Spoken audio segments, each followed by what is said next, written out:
देखियो अपना सबके मिथिला के से कटहर तो किया तो हम आए तो देखियो हमर कटहर छिले बड़का टा कटहर के से पकौने छलहुँ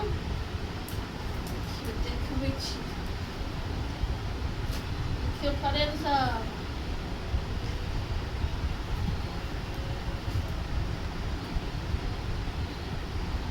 कटहर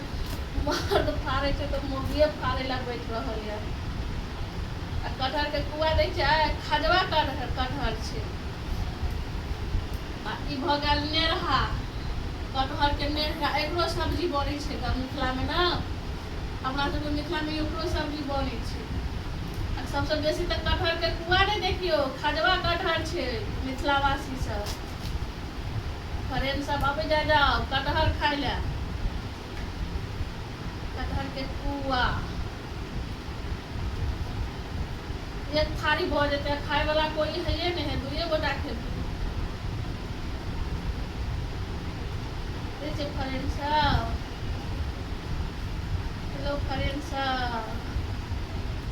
देखियो एते कटहर के कुआ भेलै कहै छै मिथिलावासी सब आ कते सुंदर कते बड़का बड़का कुआ छै देख छियै तऽ जय मिथिला जय मैथिली प्रणाम सब गोटे के तऽ किया तऽ हमरा सबके कॉलोनी में पेड़ छै तऽ किया तऽ ओएह में से लौने छलखिन पकै लए देने छलखिन अपने तोड़ कऽ तऽ देखै छियै कते भऽ गेलै कटहर के कुआ आ किया तऽ अपना सबके मिथिला में तऽ कटहरो के कुआ के बिकाइ छै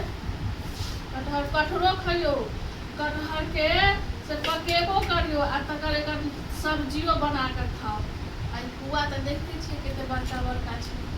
तो प्रणाम जय मैथिली।